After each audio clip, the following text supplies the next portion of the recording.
energy of the bomb with the energy from nuclear fusion. Theoretically.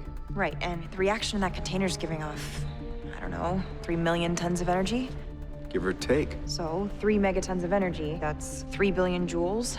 Each lightning bolt gives off roughly 1 billion joules, so... So if we all throw a lightning bolt at the same time... It could be enough. That's enough.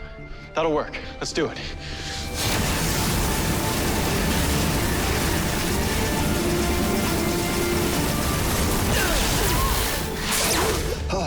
Jay, hey. I'm not used to going this long. Hey, it's okay. Damn legs. It's all right. Don't work like they once